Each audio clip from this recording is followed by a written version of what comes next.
Okay, part two. So we just ended with the Ghost of Christmas Present and Ebenezer Scrooge are looking in on Bob Cratchit's house, and he just asked if his daughter Martha will be there, and his wife said no, but much to his surprise, Martha was in fact there, and so anyway, they were getting ready to have Christmas dinner. And how did little Tim behave? Asked Mrs. Cratchit. As good as gold, said Bob, and better. Somehow he gets thoughtful, sitting by himself so much, and thinks the strangest things you ever heard. He told me, coming home, that he hoped that people saw him in the church because he was a cripple, and it might be pleasant to them to remember upon a Christmas day who made lame beggars walk and blind men see. His active little crutch was heard upon the floor, and back came Tiny Tim before another word was spoken, escorted by his brother and sister to his stool beside the fire. Master Peter and the two ubiquitous young Cratchits went to fetch the goose, with which they soon returned in high procession. Bob said he didn't believe there ever was such a goose cooked.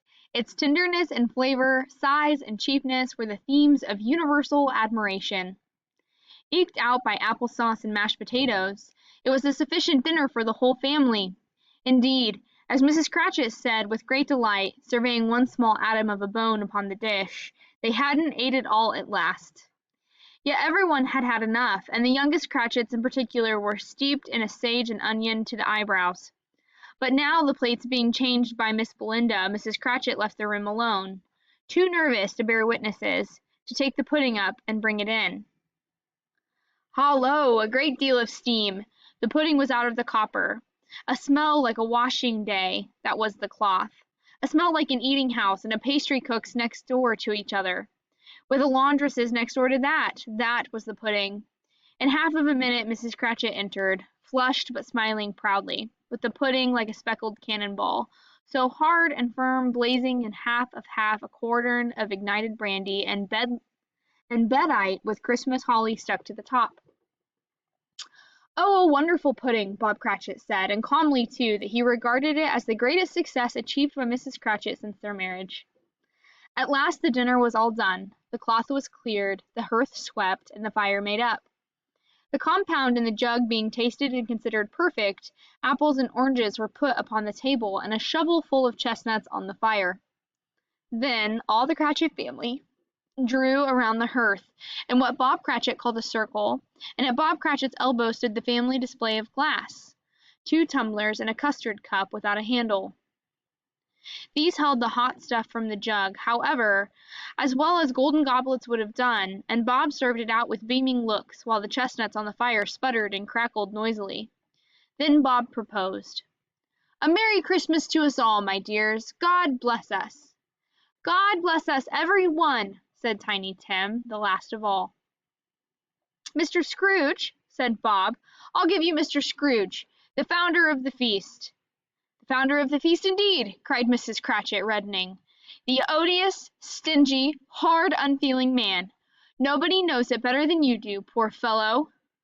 "My dear," was Bob's mild answer, "Christmas Day."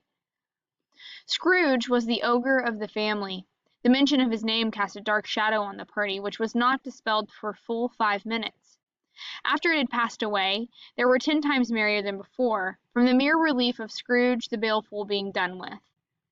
The chestnuts in the jug went round, and by they had a song. About a lost child traveling in the snow, from Tiny Tim, who had a plaintive little voice and sang it very well indeed. They were not a handsome family, they were not well dressed, their shoes were far from being waterproof, their clothes were scanty, and Peter might have known, and very likely did, the inside of a pawnbroker's.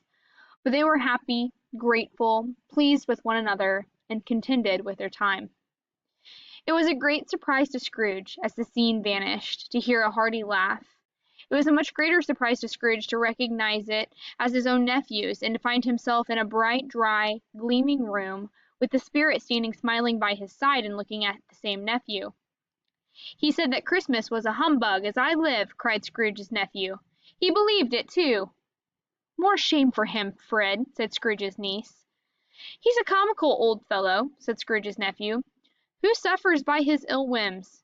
Himself, always. Where he takes it into his head to dislike us, and he won't come and dine with us. What's the consequence? He don't lose much of a dinner. After tea they had some music. Then they set to a game called Yes and No, where Scrooge's nephew had to think of something, and the rest must find out what. He's only answering to their questions yes or no. The fire of questioning elicited from him that he was thinking of an animal, rather a disagreeable animal, an animal that growled and grunted sometimes, and talked sometimes, and lived in London, and was not a horse, or a cow, or a cat, or a bear. At last the plump sister cried out, "I know what it is, Fred! I know what it is! It's your Uncle Scrooge!" Suddenly, as they stood together in an open place, the bell struck 12. Scrooge looked about him for the ghost and saw it no more. As the last stroke ceased to vibrate, he beheld a solemn phantom, draped and hooded, coming like a mist along the ground towards him. Stave 4. The phantom was shrouded in a deep black garment, which concealed its head. "I am in the presence of the ghost of Christmas yet to come, ghost of the future. I fear you more than any spectre I have seen. Will you not speak to me?" It gave him no reply. The hand was pointed straight before them. "I know. Lead on, spirit." The city seemed to spring up about them as the spirit stopped beside one little knot of business men. Scrooge advanced to listen to their talk. "No," said a great fat man with a monstrous chin, "I don't know much. I only know he's dead." "What has he done with his money?" asked a red-faced gentleman. Scrooge was at first inclined to be surprised that the spirit should attach importance to a conversation apparently so trivial. They left this busy scene, and went into an obscure part of the town, to a low shop where iron, old rags, bottles, bones, and greasy offal were bought. A gray-haired rascal of great age sat smoking his pipe. A woman with a heavy bundle slunk into the shop. "What do you call this? Bed curtains? His blankets? They'd have wasted it by dressing him up in it, if it hadn't been for me." Scrooge listened to this dialogue in horror. "Spirit! I see, I see. The case of this unhappy man might be my own. My life tends that way now. Merciful Heaven, what is this?" The scene had changed. The ghost conducted him to poor Bob Cratchit's house, and found the mother and the children seated round the fire. Quiet. Very quiet. The noisy little Cratchits were all as still as statues in one corner. And he took a child, and set him in the midst of them. Where had Scrooge heard those words? He had not dreamed them. The boy must have read them out, as he and the spirit crossed the threshold. The mother laid her work upon the table, and put her hand up to her face. "The color hurts my eyes," she said. "I wouldn't show weak eyes to your father when he comes home. It must be near his time." "Past it, rather," Peter answered, shutting up his book. "But I think he has walked a little slower than he used, these last few evenings, mother. I've known him walk with Tiny Tim upon his shoulder, very fast indeed." "And so have I," cried Peter, "often. But he was very light to carry, and his father loved him so, that it was no trouble, no trouble. And there is your father at the door." She hurried out to greet him, and little Bob and his comforter. He had need of it, poor fellow, came in. His tea was ready for him on the hob, and they all tried who should help him to it the most. Then two young Cratchits got upon his knees, and laid each child a little cheek against his face, as if they said, "Don't mind it, father, don't be grieved." Bob was very cheerful with them, and spoke pleasantly to all of the family. He looked at the work upon the table, and praised the industry and speed of Mrs. Cratchit and the girls. They would be done long before Sunday, he said. "Sunday? You went to-day, then, Robert?" "Yes, my dear," returned Bob. "I wish you would have gone. It would have done you good to see how green a place it is, but you'll see it often. I promised him that I would walk there on Sunday. My little child, my little child!" He broke down all at once. He couldn't help it. The ghost of Christmas yet to come conveyed him to a dismal, wretched, ruinous churchyard. The spirit stood among the graves, and pointed down to one.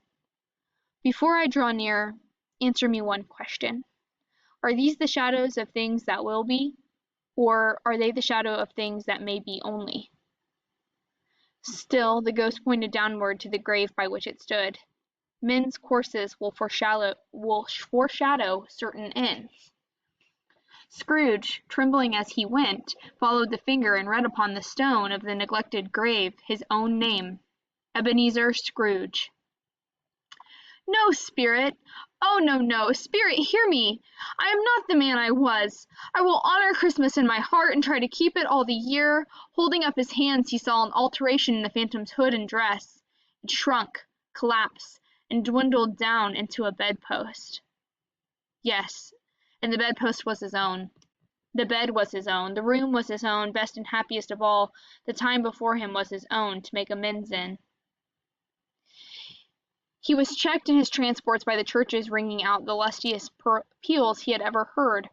Running to the window, he opened it and put out his head. "What's today?" cried Scrooge, calling downward to a boy. "Today? Why, Christmas Day!" "It's Christmas Day! I haven't missed it. Do you know the poulterers and the next street but one at the corner?" "I should hope I did." "An intelligent boy, a remarkable boy. Do you know whether they've sold the prize turkey that was hanging up there? Go and buy it and tell him to bring it here, and I'll give you half a crown." The boy was off like a shot. "I'll send it to Bob Cratchit's. He shan't know who sends it. It's twice the size of Tiny Tim." In the afternoon he turned his steps toward his nephew's house. He passed the door a dozen times before he had the courage to go up and knock. "Is your master at home, my dear?" said Scrooge to the girl. "Nice girl, very." "He's in the dining room, sir, along with mistress." "He knows me," said Scrooge, with his hand already on the dining room lock. "I'll go in here, my dear." "Why, bless my soul!" cried Fred. "Who's that?" "It's I, your Uncle Scrooge. I have come to dinner. Will you let me in, Fred?" "Let him in. It is a mercy he didn't shake his arm off. He was at home in 5 minutes. Nothing could be heartier. Wonderful party, wonderful games, wonderful anonymity, wonderful happiness. But he was early at the office next morning. Oh, he was early there. If he could only be there first and catch Bob Cratchit coming late, and he did it. Bob was full 18 minutes late and a half behind his time. "Hello," growled Scrooge in his accustomed voice, as near as he could feign it. "What do you mean by coming here at this time of day?" "I am very sorry, sir. I am behind my time." "You are? Yes, step this way, if you please." "It's only once a year, sir. It shall not be repeated. I was making rather merry yesterday, sir." "Now I'll tell you what, my friend, I'm not going to stand this sort of thing any longer, and therefore I'm about to raise your salary." "A Merry Christmas, Bob," said Scrooge, with an earnestness that could not be mistaken, as he clapped him on the back. "We will discuss your affairs this very afternoon over a bowl of smoking bishop." Scrooge was better than his word. He did it all and infinitely more. And to Tiny Tim, who did not die, he was a second father. He had no further intercourse with spirits, and it was always said of him that he knew how to keep Christmas well, if any man alive possessed the knowledge. May that be truly said of us and all of us, and so, as Tiny Tim observed, God bless us every one. Okay, so this was the Christmas Carol, guys. I hope that you liked it. I know it's written in a way, it's pretty old, and some of the words are a little confusing, but it is such a great story. There are a lot of different shows, so I'm sure you could see one over break that kind of make adaptations of A Christmas Carol, and the actual book is actually very, very good too. It's rather short, so if you're ever interested in reading it, I will post the link to this and the abridged version that I just read to you in Classroom with the Videos. Okay, I hope you all have a very Merry Christmas, have a Happy New Year, and I will see you in 2021.